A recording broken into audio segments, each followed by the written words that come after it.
what's the ROI driver? How are you, is it more efficient now online to monetize content, to build your brand? Yeah, so let me start by saying that we've made so many mistakes online that it's not even funny.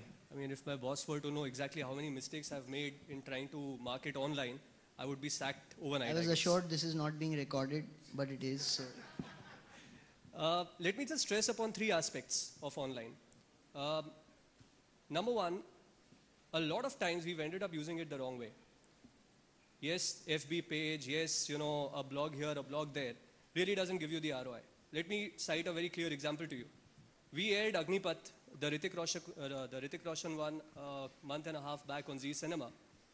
And there is a particular scene, I don't know how many people over here, seated over here, have seen Agnipath, but there is a scene between Rauf Lala and Vijay Dinanath Chauhan in which they both fight with each other, and that's a very, very intense fight. And just when we went into the break, there was a coming up of that particular scene, and the Twitter handle of Agnipath got very, very busy at that point of time. We got into the scene, and through the scene, the number of tweets with regard to Agnipath in regards to Zee Cinema kept on multiplying. We were monitoring this. Cut to, when the ratings come, and when you juxtapose the ratings data to what the number of tweets and where exactly were they going up, they were exactly similar to each other. So, the first example in this particular case is that when I'm using Twitter, am I using it or should I be using it actually at the time when the movie or the show is actually happening? Because that's a conversation, that's a more serious conversation which is going on over there to drive people from here to there. So that's point number one. Point number two, a lot of the times which an aspect that we really don't take into consideration is feedback research. Feedback and research, a lot of proposals that come to me, most of the times they just come as a copy-paste. They come as face-to-face interviews, in-depth studies, ethnographics, etc. Blah, blah, blah. It's just that the jargon keeps on becoming more and more difficult to understand. We are now getting into online panels. And to me, currently, though we haven't really gotten the science exactly right now, but we've gotten into it.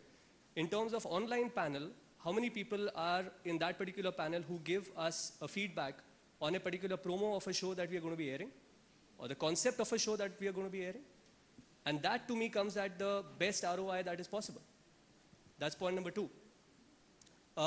Point number three is, again, with regards to how are you using, whether it be an FB or whether it be any other microsite that is being developed, to target more and more consumer in the smaller markets.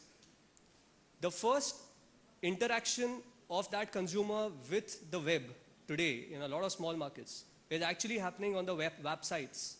It's actually happening through the mobile. Then how do I use that on standard phones to drive people onto the channel? Becomes a very interesting thing, rather than saying that only the upwardly mobile and higher SEC, etc., would be targeted by the net. So I think these are three examples.